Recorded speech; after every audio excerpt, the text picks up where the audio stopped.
Hey, everybody. It is episode 93 of Revisiting Sunnydale. And for some of you, this is a video. Yeah. We're like in person. Hello. Hi. We're going to give this a whirl. I don't know if we like it yet, but I know. Like, we'll see how this pans out. We're trying some new things because we're, going along, and we're like, what, season 5 now? Yes. Mm-hmm. So It's time to do some new stuff. And plus, this episode is bad. Yeah. Say it. Bad. Yeah, it is. It's on the bad list. It is. It is. And they even make reference to another bad in Ted. Oh, yeah. Yeah. Mm-hmm. A bad episode talking about a bad episode. So there's that. All right. So, please like our Facebook page, Revisiting Sunnydale. You can also follow us on Twitter at Back to Sunnydale. And while you're at it, while you're giving out love and stuff, rate and review us on iTunes, Libsyn, iHeartRadio, and Player FM, where you can also follow us and just make sure that you are in the know when new episodes come out. Yeah, we haven't had a review in a while. We'd like one. Yeah. And Marcella, you have in the notes here that you have some unboxing? I do. I have I have to get used to the fact that there's a camera on right now. I know. It's weird. I can actually show things this time. I know. And I'm not reacting properly. So this, if you can see it, is it's such a big box. I have to swing this way. This is the Spring FabFitFun. Man, I haven't gotten mine yet. When did you get that? Okay. So when did you get that? Last week sometime. No, it was 2 weeks ago. What? I was out of town. When was I in New York? I was in New York. I think it was last week, wasn't it? Yeah, the last week of February. Yeah. So last week. I got it last week while I was out of town. FabFit, where you at, yo? It's okay. So, first item. Look at this bag. Look at this book bag. Oh, wow. That's cute. Yeah. It's little. It's not that big. Right? But it's big enough. It's not like that annoying, that mini. Right. Little. So, it's a nice sturdy canvas with black leather accents. Love it. Super cute. There is a diffuser, unplug. It's a cute little egg diffuser. Nice.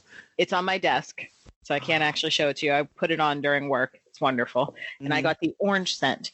Now, unfortunately, it smells really good, but then it makes my room smell like Fruit Loops, and I want cereal all day long.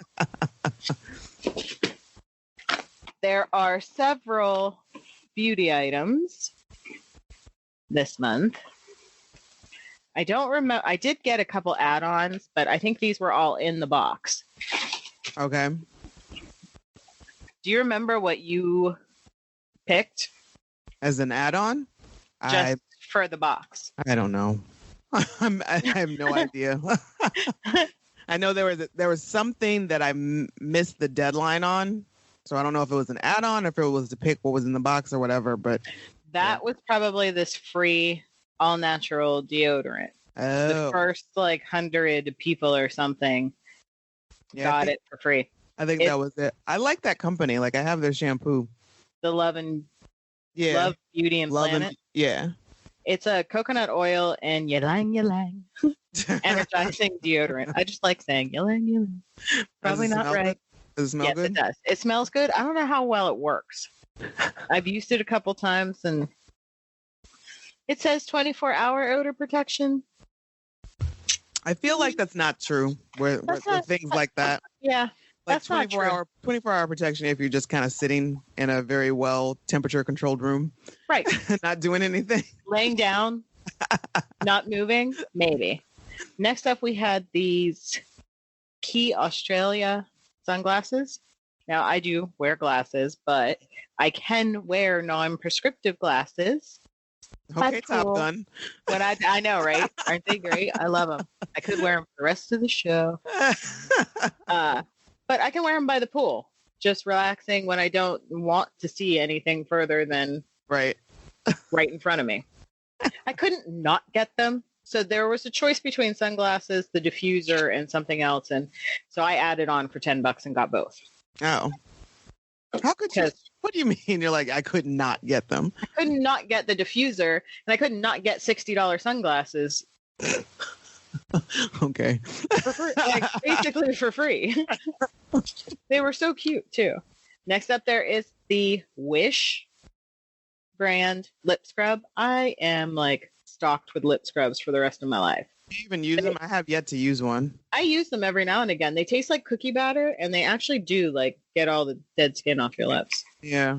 But I've got jars and jars and jars of it, so I don't want to touch this one until I'm ready. Right. I should play around with them a little bit more. What I have seen, what I did get in one of my boxes somewhere was like some lipstick remover from Pacifica. They're just wipes. Oh my God, it's the best thing ever. I was like, how have I lived my whole life without this?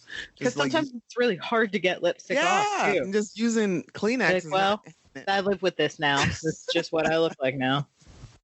I got a Dr. Brandt. Anytime I see a Dr. Brandt, I'm like, yay, this stuff's expensive. No more baggage. It's under eye depuffing gel. Okay. Everybody needs that. Right. So, yay. It actually works. Mm-hmm. I got Giada's brass. They're like copper measuring spoons. Cool. They're really pretty. They're already in the dish strainer. So I can't show them to you. You see a box this size, normally you'd be excited. Mm-hmm. Me, it's an Orbi? I'm not sure, but it's dry shampoo. We've talked about this before. I hate dry shampoo. I wish it were so big. Moisturizing spray. I hate dry shampoo. Yeah. Does Raven use it? Yeah, so I'll probably end up giving it to her because I don't like dry shampoo. So that was a waste. This is the Avani. It is a body oil. Mm-hmm. You just spray it all over. Smells great. I love the body oils in the summertime because they're not. I like it a lot. It's not too heavy like lotion. You're not sweating. No. But still get your moisture on. Except I had to keep shooing Baxter away. He kept trying to lick my leg. Come on, man. Get out of here. This is some kind of champagne charcoal scrub by Manicadar. The size of this thing. Like champagne charcoal scrub? Champagne charcoal scrub. That's decadent. It smells, well, I don't know because it's sealed. And I've decided to stop opening things just because I want to smell them. Because things keep going bad before I use them. So this puppy's going to stay sealed. So unfortunately, I can't tell you what it's like, but you can kind of see it's like weird charcoaly jelly scrub. I do like the charcoal stuff. I have like a charcoal, like I've done the face masks and also like the body mask, like detoxifying, and I use a face soap. So I like them. They're good. I like them too. I like charcoal products. I've even been using charcoal toothpaste, but I tried quite a mess. Don't like the way it tastes. It's just messy. It is. And then I feel like I spend 10 minutes getting it off, and then I spend another 5 re-brushing my teeth with regular toothpaste to get the black off. Well, there's also the backsplash on the fucking sink. On everything. On everything. This is Tula. It's a probiotic facial cleanser. We'll see. All right. Again, I'm not opening it until it's time. So you use one many other ones. 50. Yeah. And then I got a new water bottle by Sit. Okay. Nice. So I love the hot cold bottles. Is that what that is? Yeah. Oh, cool. I tend to use them more for cold. I can't imagine pouring some coffee in here and then burning the shit out of my face trying to sit out of this tiny... That's what I have a coffee mug thermos thing for. Right. That's why I have a mug warmer on my desk. Ditto. And then because I love the Bum Bum cream so much by the Sol de Janeiro brand, I bought the Acai Body Power cream. Okay. And it's like bright pink, and it smells really good. I like it a lot. But it was an add-on that I bought. Okay. It's just like a big bright pink. Oh, cool. It smells really good. But I also got a Moroccan salt shampoo as an add-on. The FabFitFun is my favorite box. It's got the best products, the best value. It's just amazing. I really enjoy it. My news. All right, cool. And again, this is the quarterly box, right? Yes. And for those, if you want your own FabFitFun box, you go to fabfitfun.com. Yep. So get your. And I just got invaded by 2 tiny dogs. They want to get in on the conversation. They do. I also just wanted to say really quickly, some people have found it very difficult to believe my stance, maybe our stance on James Marsters and his love song to Michelle Trachtenberg. I'm not telling you what to do, how to live your life. These are my choices. So we did have a couple messages, right. And I felt it was better to address it here, you know, right, than to send more messages back and forth. But we do appreciate everybody's view. Mm-hmm. You're free to feel however you want to feel about it. Right. I cannot defend it at all. And I can't explain it away. Yeah. So what I can do is I can separate the character from the man. Right. Unfortunately, for another problematic celebrity, I just finished watching Leaving Neverland, and I am having a difficult time separating the artist from the man. So, yeah, in that situation, I can't watch that one. If you ever want to listen to another Michael Jackson song again, you probably don't want to watch it. It's a hard watch. It's all right. So, it's very disturbing. It's very sad, and it's very. I had to stop. It took me several times to watch. I couldn't watch it all the way through. The first time I started watching it, I shut it off 20 minutes in, and had to come back the next day. So it's difficult. I don't think I can watch it. Yeah. I don't think I can do it. Right. All right. So on to lighter note. I Was Made for You, Season 5, Episode 15, original air date February 20th, 2001, written by Jane Espenson and Joss Whedon. Apparently, he just came in to write that end scene that, and which is very apparent because that it was a different person because the whole tone obviously just shifts completely. Right. And just rips your heart out and 100%. stomps it off the ground. Just kind of peels everything back. Directed by James A. Contner, Buffy and her friends encounter an incredibly strong female robot with only one thing on its mind: love. Nah. Love. Important guest star Shonda Farr as April, Adam Bush as Warren Mears, Amber Benson as Tara, Christine Sutherland as Joyce, Charlie Weber as Ben. So it's all about the love bots. This is Ben. Ben. What I wonder is, I'm assuming, was this episode just clearly, did Joss or whomever, did they already have in mind where they were going to go with a Buffy bot and all that jazz? Or was this, I would think so. This just that throwaway, we need this to set up something better. Right. Episode. I think so. What I don't understand is why we're digging so far back in Buffy's past in the previously on. Why are we going all the way back to Riley? What's the point of that? We understand. We all know that Buffy broke up with Riley recently. Right. We were there. We watched it. We know. The more recent past would have been to show the stuff with Dawn. That's good. Maybe the stuff with Spike, since he shows up like a creepy stalker man. Level 5 Klinger. Yes. Yep. Yeah. I don't. Stuff there. Yeah. It's funny, but it's also just bizarre. And okay, so we start off with Buffy taking it really, really, really too personally that Spike is into her. I don't understand why she is so bent out of shape. Why she's so mad about it? Right. Why is she so hard on herself about it? Well, she should be. Why?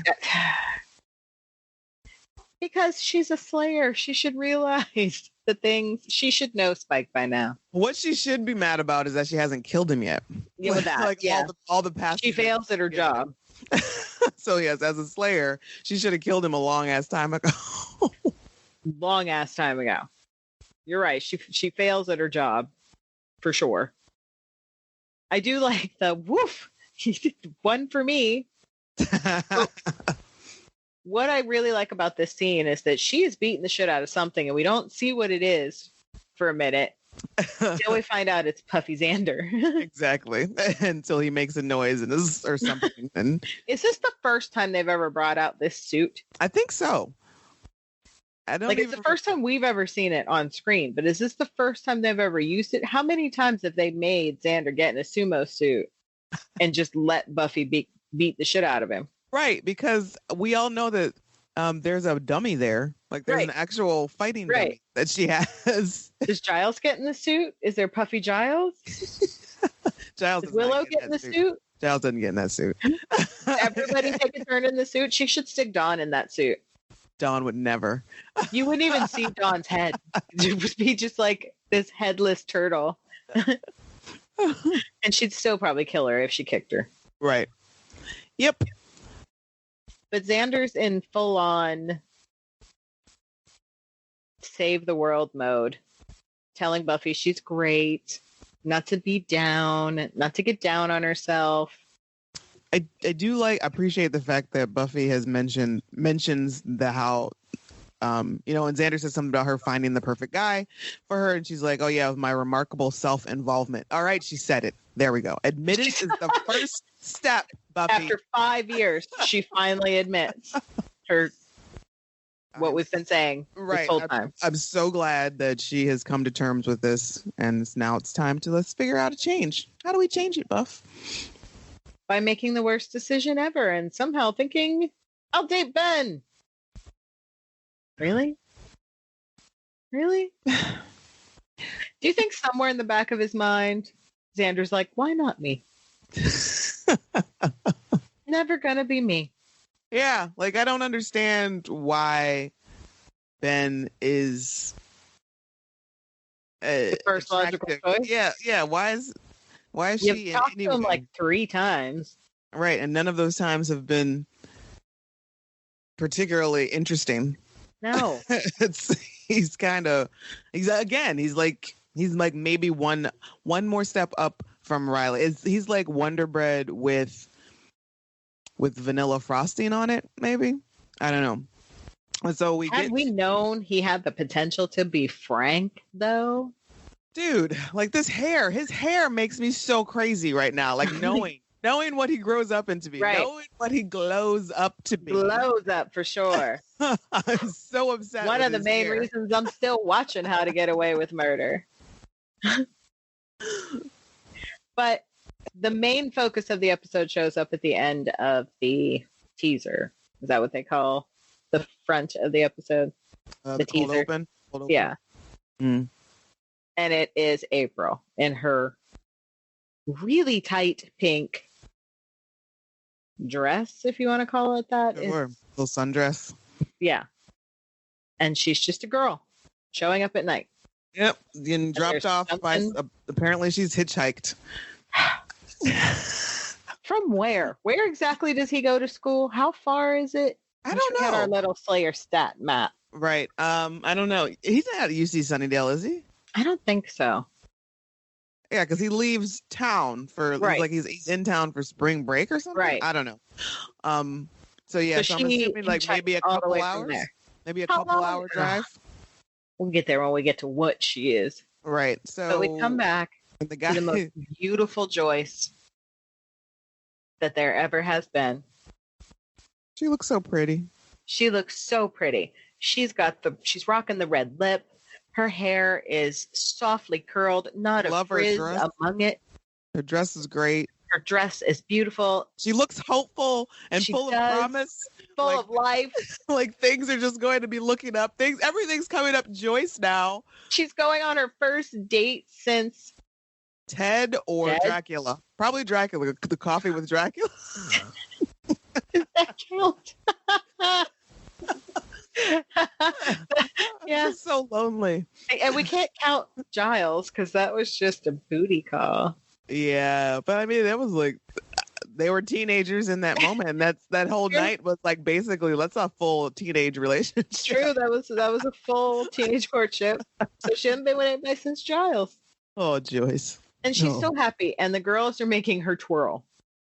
She's trying to be like, what do I look like? And they're just like kind of teasing her. Go this way, go that way, spin one more time. And she's what you sure don't do?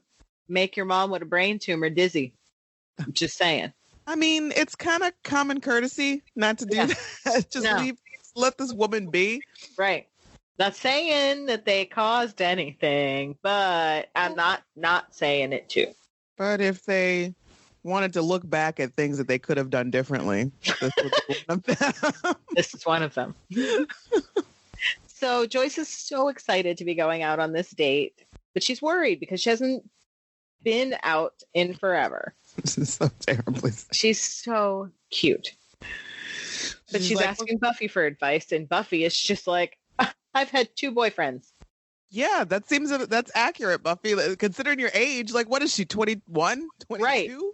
Right. You've had 2 long-term boyfriends. You're not Cordelia. What do you... And she's like, they left, like left town, really left. So Buffy's feeling too bad about herself to try to give her mom any real advice about how she should handle herself. Mm-hmm. Self-involved again. Mm-hmm. So she's right back to that. Mm-hmm. Now, riddle me this. We cut to Tara and Anya walking around town. How come? Thank you. At first I thought that they were on campus and they were coming from a computer class. Then I'm like, wait a minute. Anya is not enrolled at UC Sunnydale. She's not in school. Nope. So they're just kind of hanging out together, talking about computers, and apparently Anya is very good at them. She's been trading stocks. I don't know. And Tara feels like us all, saying that she goes online sometimes, but everyone's spelling is really bad. And it's depressing. It is. Yes. It is depressing. It just gets worse, sweetie. Mm-hmm. I don't remember what it was like in 2001, but 2019, you can't get away from it. No, you can't. But I want to know who called who. Yeah. I want to know why they're together. I mean, it's a great scene and I enjoy them together. They're kind of funny and have great banter. But I just don't understand. No. Like, were Willow and Xander having another argument or something? Right. Now, if they were leaving a Scooby meeting and walking together in the same direction, okay, that I get. Right. But we didn't get that set up. They're just walking together. Did they just randomly come upon each other? I don't know. I think there was a purpose for them getting together, and I just don't know what it is. I don't know what it is. And they're having the oddest conversation. And then there's no point to their conversation, actually. And speaking of oddity, I guess they come across this young lady. Mm-hmm. Have you seen Warren? Number 1, Warren who? Right. They're both like, we don't know any Warren or. And who are you? What? And so she immediately goes to a guy sitting on the bench. Hi, do you know Warren? Hope to find him. So she's doing this bouncing around looking for Warren, and Anya and Tara just kind of like, that was weird. But I guess, considering all the things that they've seen, it could be much weirder. Tuesday. So they quickly forget about it. Shouldn't try to eat me. Right. That's a plus. Now we're at this weird UC Sunnydale party where, why is Ben here? Why is he there? Because he got fired, right? I don't remember him getting fired. Did I miss something? Did that happen? I can't remember. No, I think the last time we saw him was when Dawn was spilling the beans to him about what she was and everything, and then he turns to Glory. I think that's the last time we saw him. Okay, so he hasn't gotten fired yet. I don't remember. For not showing up for like 5 months or like 5 weeks or something. Remember, he was just Glory for a long ass time. Right, that's right. So no, he has not been Glory for a really long time. So then I guess he's a medical student? Is he? Is that what we're in residency? So Ben's at this party for some unknown reason, and he's kind of hitting on Buffy. It's like, all right. She starts by dancing adorably with Xander, and Anya makes a comment about she lets them do that. Okay, sure. All right. That leash is short enough, I guess. Yeah. But then Buffy spies Ben across the room and decides to make herself available. She goes by standing up against the wall and coyly looking away. Or Buffy, how about this? You could just go say hi. Yeah, you could not be weird and just go say hi. But if it were as painfully awkward as their conversation, maybe she couldn't. Right, yeah, and I think this is supposed to be flirting. I'm not sure what they're doing, but they're doing a lot of tap dancing around something, and I'm uncomfortable. I just want it to end. Yeah, I want to go away. I don't. It's like, stop talking. Yeah, stop talking now. And finally, I think she asks him to dance, and then he tries to back out of it, and he's like, okay, hold on a second. I guess he needs to go booze up or something in order to give himself some courage. His actual reason is so dumb. It's so boring, but we'll get there. Instead, we get to see April again. Mm-hmm. The girl. We actually don't know her name yet. She wanders into the party, and she's asking everyone if they've seen Warren. And Anya and Tara are like, hey, it's that girl again. She's still looking for Warren. And Xander and Willow are both kind of hubba about They sure are. Willow's really... Like, this is kind of, like, really? This girl? Like, this is what brings this out of you guys? Like, she's cute and all, but she's not. They've never done this before or since. Right. They do it one other time. Oh, yeah. Okay, so they talk about this, and there's a cute little thing that happens where Anya mentions that she has a peculiar way of speaking. Yeah. She does have an odd cadence to her tone, to her speech, and Xander's like, some guys like that or find that attractive. Yes, and then Anya takes it all in, and she beams lovingly. She brings it up again when I think Willow says she talks weird, and Anya's like, some guys like that. Yeah, it's really cute. Speaking of really cute, there is an adorable little stalkery interaction between Buffy and Spike. Don't know why Spike's at this party either. Don't know how he got in. Don't know who was like, sure, let that old man in. Sure, he'll spice up the party. See what he has to offer. He's there clearly for beer and Buffy.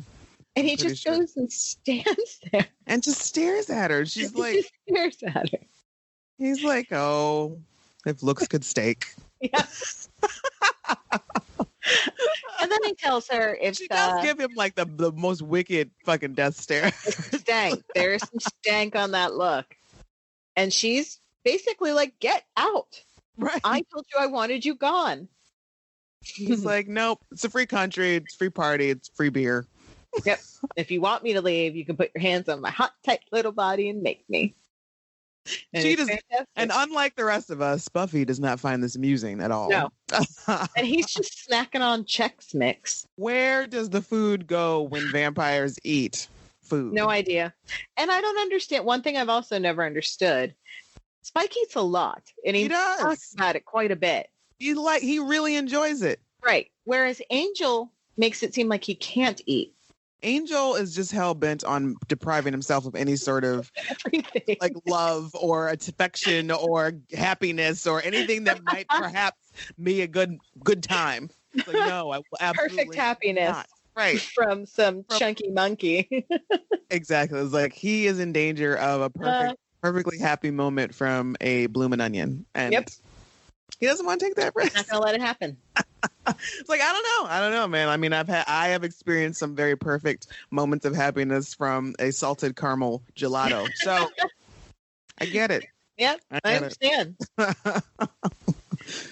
The party continues, and Ben comes to Buffy and says, awkwardly, here's my number.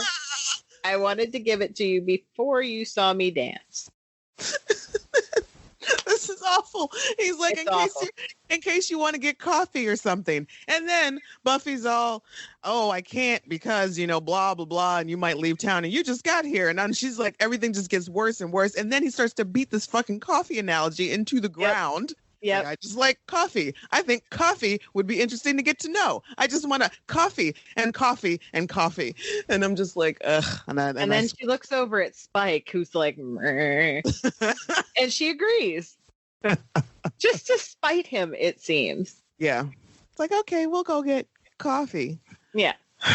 And Spike sees he decides to get her back by going over and flirting with. And who are you, darling? Oh, it's so predatory. Very aggressive. Very aggressive. And of course, all she wants to know is, do you know Warren? Have you seen Warren? He's like, who is Warren? He's my boy. He's my boyfriend or my man or my guy, my fella. And he says, maybe you found your fella or something like that. And then he whispers something into her ear. I'd like to know what. Me too. I've always wondered what he whispered in her ear. Always wondering. And she then picks up a mannequin and throws it out the window. She does not. She doesn't receive it very well. She's the real. Oh, you are not my boyfriend.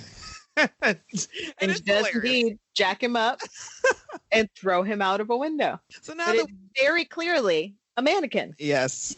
So now we see that this girl is like super strong and has tossed Spike out of the window. I was very upset about it. His reaction. My bleeding sympathies to Warren. One of my favorites. I love that. It's pretty good. Then the gang decides that they're all going to, they're sitting around in the common room, I guess, instead of just going to Giles's, which is probably a better idea. Well, she jack up Buffy?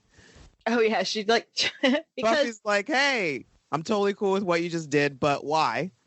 Yeah. And then April turns on her. She tries to twist her arm a little bit. And then she's like, I'm sorry I hurt you. Hopefully you have a boyfriend to take care of you. And it's like insult to injury. It's like knife in the heart, just twisted a little bit.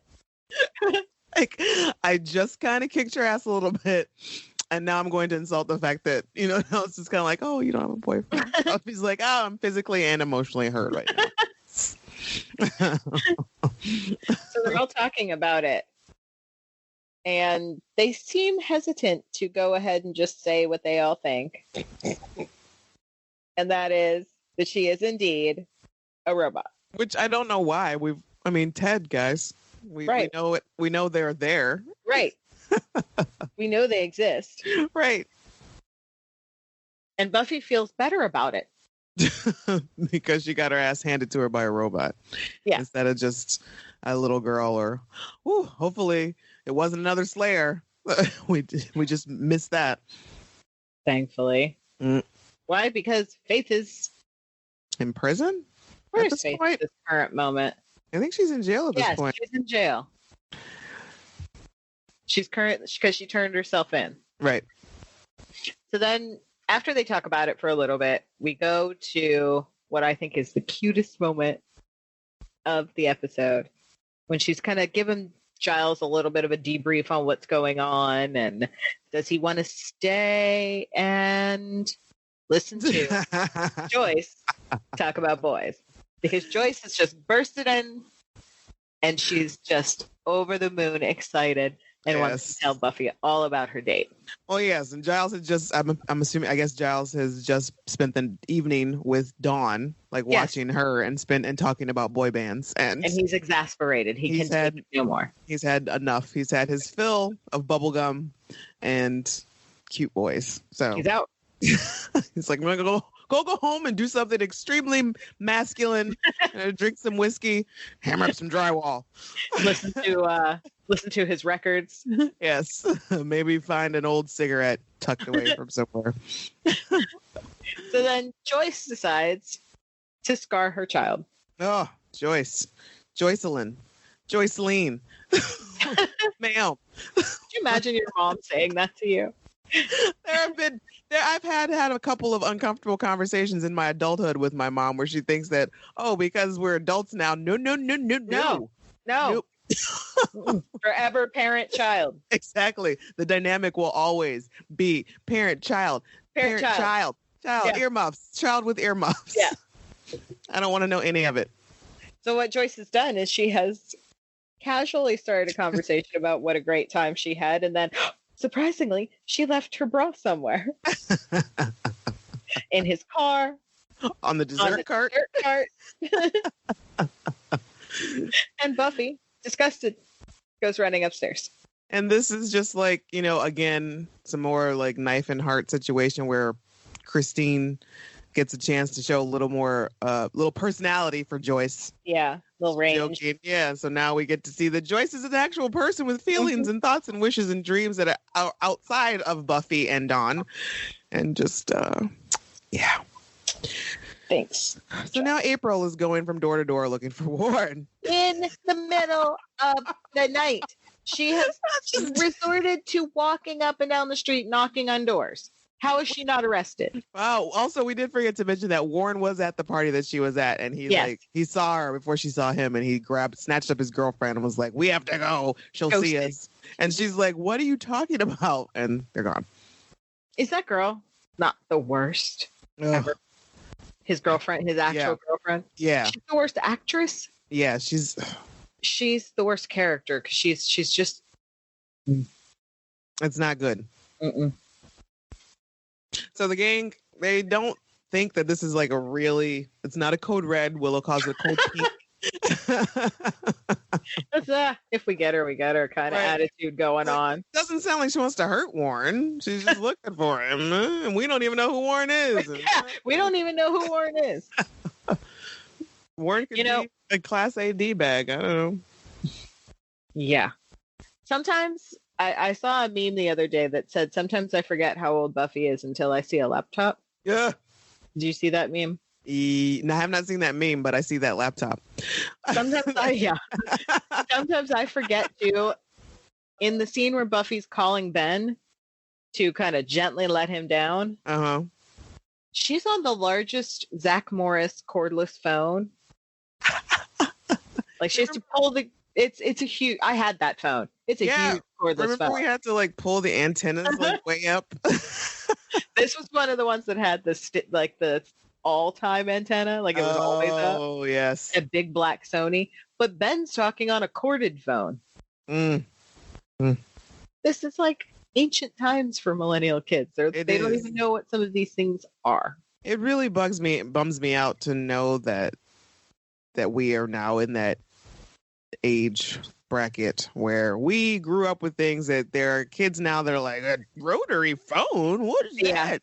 What do you mean turn a dial on your television? Right. VCR, what's that? What? You have to stay home and watch the TV shows at a specific time? Go. Which also, I was talking to someone the other day about, we did not mention R.I.P. Luke Perry. So I was talking to somebody about that the other day, and she had mentioned how she and her girlfriends used to have like the little date nights for 90210 and then Melrose Place, and this is also something you and I used to do with Buffy. We would have that date, and I don't think people can do that now because it's not like we'll just more it's probably just like binge watch something, right? But, it's more of a binge. Come over and we'll watch 6 episodes of something, right? But I really liked that, like having that weekly thing to look forward to and having, and you have that bonding stuff, and even if it's not the best show 90210, then it's still the whole dorm used to come down to watch 90210 together every week. It was great. My parents would call that night and I would talk to them and they would always keep going. And I'm like, I have to go. I can see everybody in the room. The credits are starting. Luke Perry's doing his knock knock thing. I have to go. Don't you hear this? Right? That means it's time to hang up. So I have started rewatching it. Well, I just started with like the pilot episode the other day, and woof, talk about flashback into time. Oh my god! So many critical moments that happened at the same time. Yeah, none were better than when Kelly and Brenda showed up to the prom in the same dress. Gasp!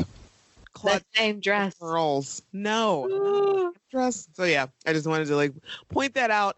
Date nights with your besties and your TV show on the week that's like every week. That's super fun. And now that you have streaming, you do have the ability to do it. Just make a date with your friend and watch one episode a week.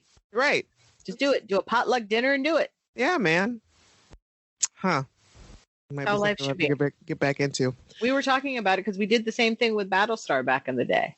Oh, wow. Yeah. We miss getting together and like event television. Yeah, exactly. Like that was the thing that kind of like kept everybody together on a regular basis. It's like, okay, we have this date every night or every week. We come on the same night. We get some snacks. We get some drinks. We get together. We watch this and we decompress after it's over. If you couldn't go in person, you called and you were on the phone the entire time. Right. Even if you didn't speak to each other during until the commercials came on. Right. Just sit there with dead air. And then it's just like silence. Are you on the phone? Yes. I am. All right. That's how it was done. Yes. You kids today. And see, that just shows that there's not much that goes on in this episode. Right, it doesn't keep your attention. I am looking at Buffy's giant-ass cordless phone. And as she's calling Ben, he's changing from Glory. Which is, I will admit, hilarious. Yeah, it's kind of a little bit sexual. Well, it's the reveal of what's happening to him when he hangs up the phone. Like Buffy very gently lets him down, and they pan back, and he's in Glory's red dress, and he's just so mad. He's so upset about it, but it fits. It does fit. He has a slender frame. He doesn't have the boobs to fill out, but he does have a nice frame. Like he is a size 2? Right. Maybe? Yep. And he's like, it's just the look on his face. He's like, not again. Oh, man. And where are the minions? Why aren't they like? Maybe they just. Yeah, I don't know. Like they just. And what was she doing right before that? And why did it change to? Why did she change? Yeah, why did she change? And does Ben just live there on a normal basis? Oh, yeah. Remember, because later we actually see it. He lives in a closet. That's right. Remember Spike and Xander go? That's right. He lives in this little room. Poor thing. Poor baby. Just no respect. No respect. And speaking of no respect, Warren and his girlfriend with the chicken cutlet boobs. Yeah. I know I'm body shaming her. I feel bad about it, but it's very distracting in this. Wow. They're so weird and. So anyway, he's packing up really quick and he's still not explaining anything to her, like what's up. Why no, but she's angry. Like suddenly stage 12 angry. Warren, you're keeping secrets. Other girls. She's just mad for no reason. Well, I feel like the trust in their relationship. Has he done this before? Yeah, I feel like Warren is probably the way that Warren is speaking to her. He's like, "Could you go in the kitchen? I gotta do this real quick." I feel like Warren, this has been leading up to it. Like, I don't the way think he speaks to her is pretty. Yeah, she's like finally had enough, and she's talking about like, we just fucking got here. Like, why are we leaving? All right, it's like, you know what? No more. I can't do this with you anymore. And she, for whatever reason, storms out without any of her shit. So it's Buffy. Buffy comes and wants to talk to him, and she doesn't get any answers from him. She's mad that he won't tell her anything, so she just takes off. Yeah. Fuck her. Right. So Warren tells Buffy the whole thing. He made a robot. And first of all, Warren apparently went to Sunnydale. Yeah. He went to school with them. Yeah. No. Okay. Well, I mean, it was probably a big class. There weren't other people, though, that they could have pulled from the background to bring back and make a connection. They just pulled this rando dude. Right. I guess. I don't know. But, I mean, they'll do that again when they introduce Andrew. Right. Later. Right. by just saying he's Tucker's brother. Which I guess is easy. So does that mean that, well, was Tucker, I don't know the age. Was Tucker older than them? Or is Andrew younger than the rest of them? I don't know. Because they weren't twins. No. I assume that Tucker was older because Andrew did something later on that wasn't quite as epic as he did. He released monkeys. Flying monkeys? I think so. During the Wizard of Oz? At the school play? Yeah. Oh, Andrew. So now, Spike shows up at the Magic Box and... why are you taking time trips? Everybody's really pissed at him. Isn't there a better way? There is a dark alley in the back. Right. He's like looking outside. He's like, oh, not a cloud in the sky. About 90 degrees out there. Now's a good time for me to go over to the Magic Box. Mm-hmm. In a wool blanket that's on fire. No one's happy to see him, except he thinks maybe Dawn would be happy to see him. But she, for some reason, has jumped on the hate Spike bandwagon. I don't know when it happened. Misrepresentations, misunderstandings, slurs, and allegations. Yep. Giles is having none of it. None of it. He very clearly his handkerchief down. Bloody well get out of here. Throws him up against the bookcase, tells him that they are not his way to Buffy. There is no way to Buffy. And to move the hell on. Wow. And, basically, yes, this is when Ripper comes out and... It's been too long. I know. Hi. He just peeks out a little bit. Just, hello. Hi. Hey, Rips. How you doing? So then we have to keep cutting back to April wandering around the town, asking people where Warren is. She's looking for Warren. So now she runs into a couple MAGA teens. The worst of the worst. These kids are assholes. Yeah, they suck. And they're like, oh, yeah, we saw him. He's over there. Oh, really? Where? She's so excited. And they give her some bullshit. You can clearly tell that we pick up on it right away that they're just making fun of her. Right. They're just fucking with her. Right. But she adorably believes them. She's a robot. She's a robot. And she goes off in search of where they tell her to go. So she is still just walking around this town. How long is her battery? Seriously. Yeah. I mean, she hitchhiked a really long time to get there. She's been wandering around for 2 days now. Yeah. Nonstop. She comes in the evening and there's the party that night and then we get a next day. So yeah, I guess probably about 48 hours now. Mm-hmm. So yeah, but Warren is giving Buffy the lowdown as to what it is. She's like, oh, you made yourself a sex toy. And he's like, no, I made a girlfriend. It's the real thing. Like, she cares about me. This is really high advanced. I'm really good at what I do. Blah, blah, blah. And as his luck would have it, he was having no action in the girl arena. Right. So he built himself one. But at the very same time, just as he built himself this perfect girlfriend, he meets a girl in class. And then he just kind of tosses her aside. The robot. Yeah. April. Buffy asked him if he broke up with her, and he said, didn't break up with her so much as I left. It's just...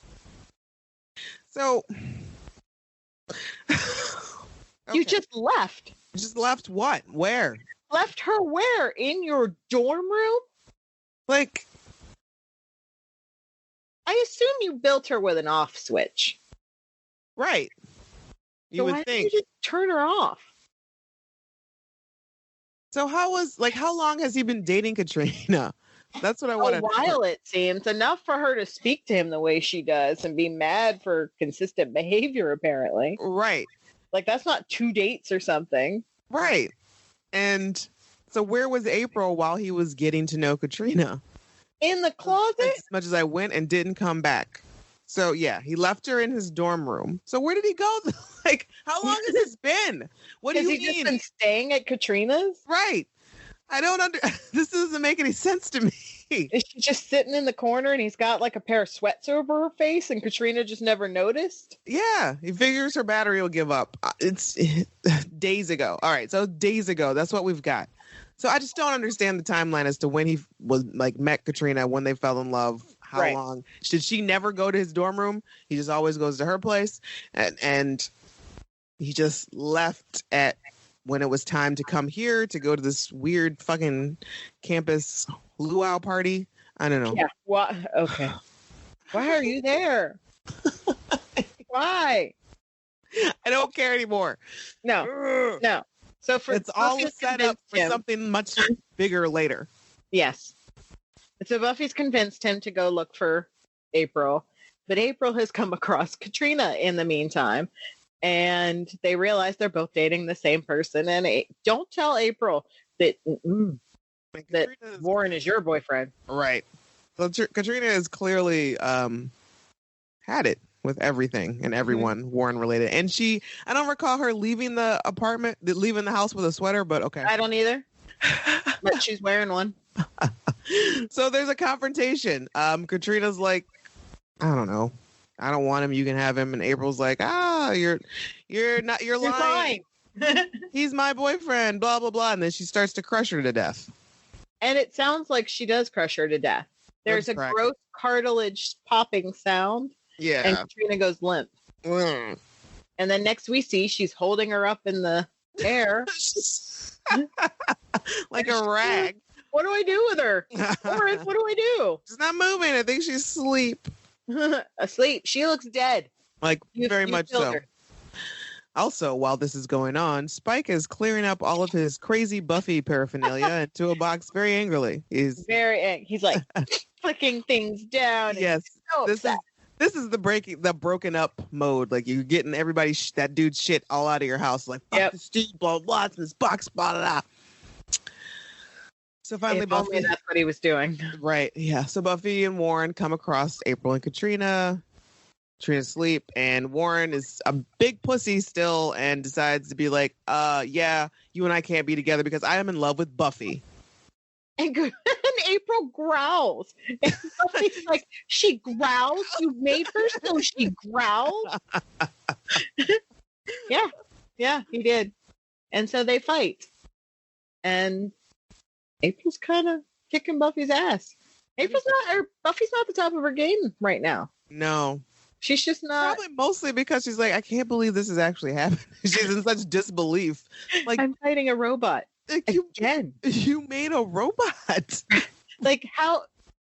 Again. Why is this a thing that I'm doing a second time?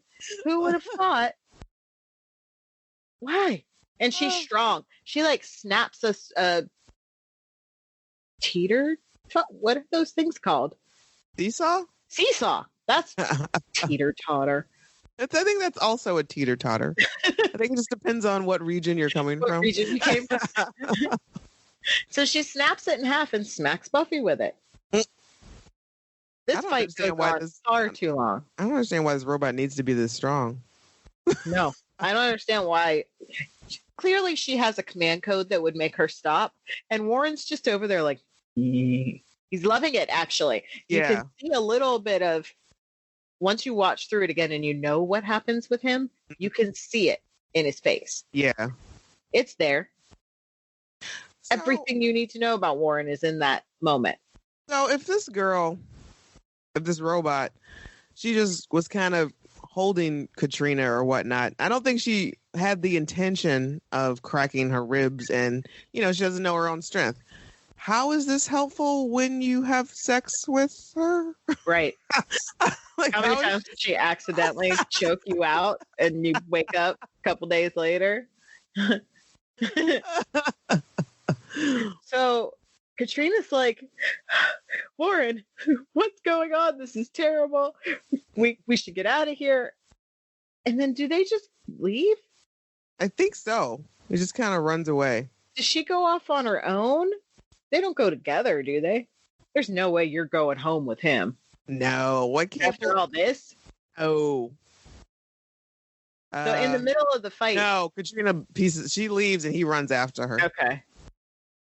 After all of this fighting, April starts to wind down. She can't crush Buffy. She's got Buffy in a chokehold and she can't crush. She's like, can't crush. What's happening? Can't crush you. And for some reason, Buffy decides to sit there with her while she powers down. Personally, I'm out. I'm gonna go. Buffy, it's as a robot. There aren't feelings here, sweetie. Right. But at the same time, what happens after this? What do they do with her? Yes. Does Buffy just leave her sitting there? Like, she's like, all right, she's powered down. I guess I can go. Does she drag her limp body somewhere and does no one see that? Because once they have the Buffy bot, Willow is super stoked to learn more about it. Right. So what we do with April? Right. Why doesn't she have this one? And why didn't she fix this one? They could have had two that could have fought. Right. What they do with it? They left it. So they left it there. They left it there. Some poor mom with her kids found it and is in a mental hospital. Unless Warren came back and he used the parts to make Buffy bot, fulfill the order that's about to be placed. Maybe that would make sense to me. If that were explained, that'd be great. Yeah. But instead, April's just talking gibberish, making some mentionings to Dawn that were, talking about it's always darkest before dawn. Yeah. Just shut down already. Can we please get past this robot stuff already? Yeah, I think Buffy, there's a little too much identifying that Buffy does with this robot. about being, yeah. Oh, woe is me with this little robot. Now I'm going to swing on this swing. Right. She feels like, it's like, oh, I know how she feels. I've been left twice now. Like, calm down, Buffy. It's not the same. It's not the same. And she does. She goes to her quasi-therapist Xander, who's replacing the window at the school. I guess he got hired for that. So, or he's just doing it for fun. I don't know where he gets material. I sure hope he's getting paid for this. Me too. Me too. And he's talking about doing quality work and how you have to shim and scum and shimmy and polish. Side to Xander, it's weird. Grimmy. He's all grown up. He knows what things are. Mm-hmm. And Buffy makes a mention that he should start his own business. No, really. Seriously, that is a solid plan. He just kind of No. See, let's go back to that. Let's go back to self-employment with you have an actual money. Skill. Here. Right. That you can make money off of. You should do that. Sell Vitalife bars or whatever. So Buffy, for whatever reason, all of this has led her to the decision that she shouldn't go out with Ben. I don't know how any of that ties together, but she calls and she leaves him another awkward message. Right. That they shouldn't hang out. But Ben doesn't get it. Glory gets it. And she's like, what the hell? It's actually kind of funny. Yeah. And she's like, she rejected us. Kind of mad. And the minion is I think he was attempting to court her. She is a little put off by it. Like, hey, why doesn't she like us? And then the shooting script I read, the shooting script ends with this last scene of Spike coming to Warren. We see that he's brought the entire box of things from his lair to Warren, and he's placing an order. He wants Buffy. Oof. This shit is dark, man. It's gross. Yeah. Again, this whole episode, it doesn't get interesting until the 42 minutes in. Mm-hmm. The last 3 minutes of the episode. Wait, you're gonna get a Buffy bot? What are you gonna? The things you're gonna do with it. I just know it's nasty. And it's just, actually, it's one of my, I really adore the episode when this comes about again after the gut-wrenching horror that's about to come. And it was a lighthearted, it was needed after what they put us through. Right. It really was needed. So I enjoyed that episode. Yeah. But, so that's the end of Jane Espenson's script. And that's then where her writing ends. Joss is like, I got this. Hold on. It's like Jay-Z throwing an extra verse on a song. Like, all right, hold on. That was fire. But I got a little something that's gonna make it Spock. So Buffy comes home. She walks in the door and she sees some flowers, and she's very happy. She's like, "Oh, some guys are still getting it right."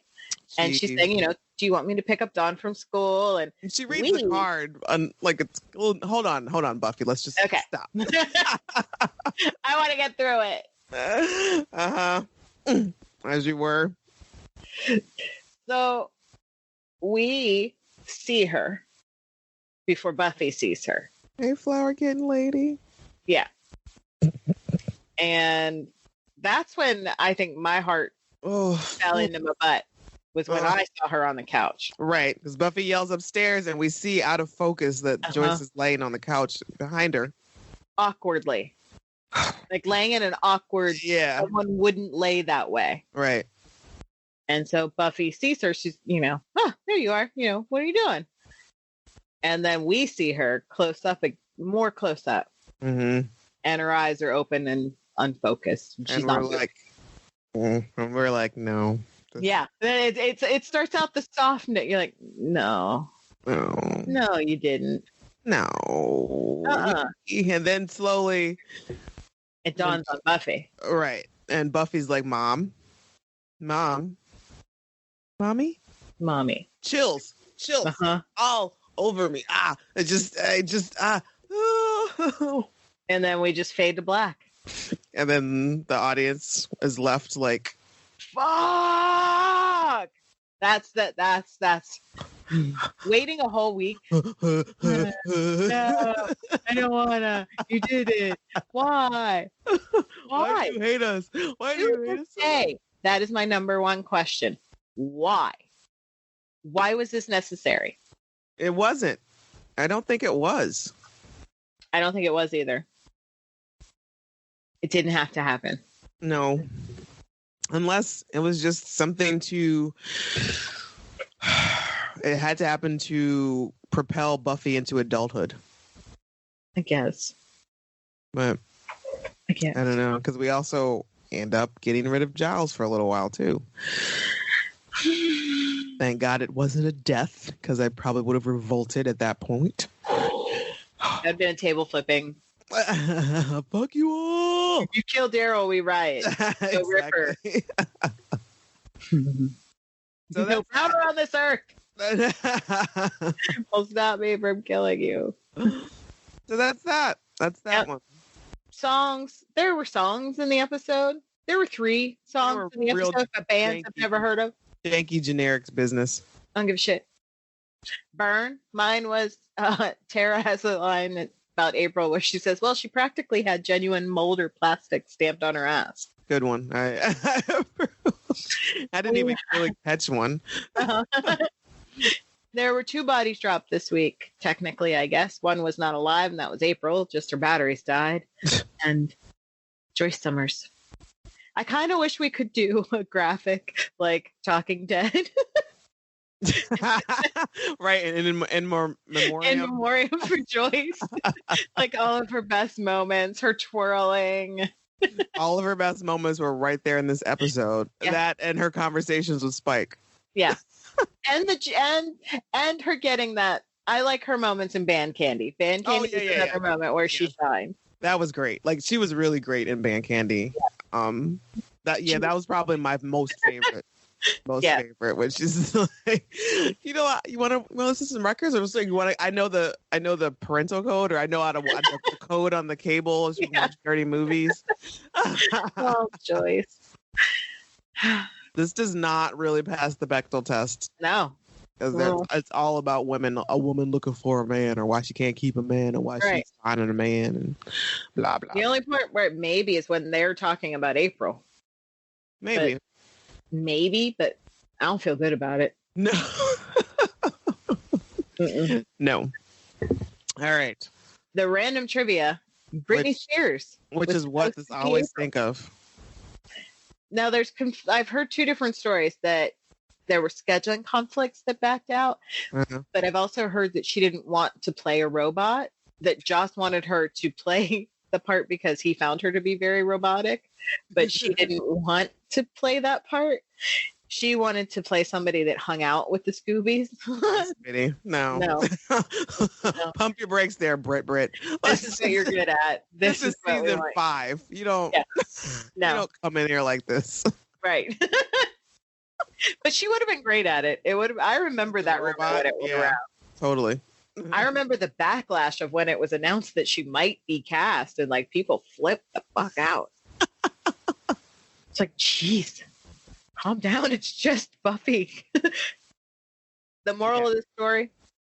Or wasn't also you were saying that this Jamie or this Shonda goes on to play? Yeah, she actually ended up being in. Shonda Farr ended up appearing in Crossroads with Brittany, and Brittany actually ended up being on How I Met Your Mother a couple times with Allison. So they still got to work together. Huh.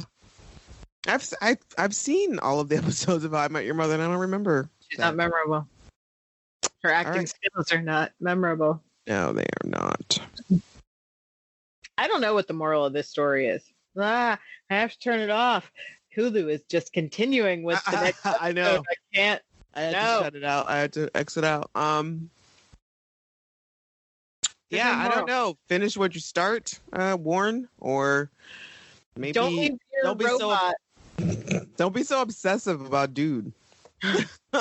Make sure your possible killer robot has an actual expiration date. An off switch that you can just take out. Make an app. Turn nothing off remotely. Don't leave it running. There's no moral here. There's no good thing. There's nothing. There's nothing. Don't trust Joss Whedon, because he'll just fucking rip your heart out and take away the mom figure. And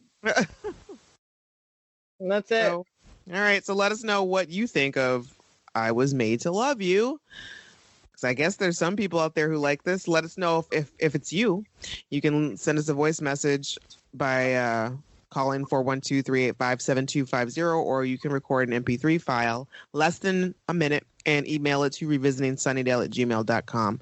We'll also talk to y'all on Facebook and Twitter and stuff like that too. So remember to check out Marcella's blog, which I haven't done anything on, but go read the old stories because they were great. And also on the Facebook page. Next week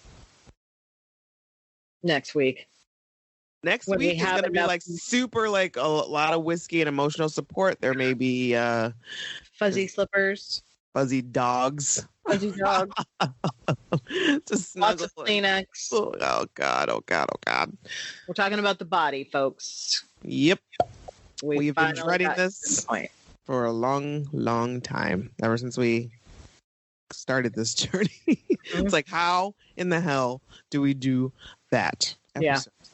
Well, we're going to find out. We're about to find out. Yep.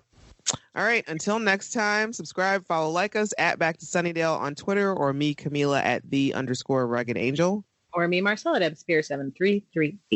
And hopefully we will see you at Millie's on March 23rd, 3:00. And next time we will have a shining little light to tell you about, because we'll give you all of the good gossip about meeting Jason Momoa. Finally. Yeah.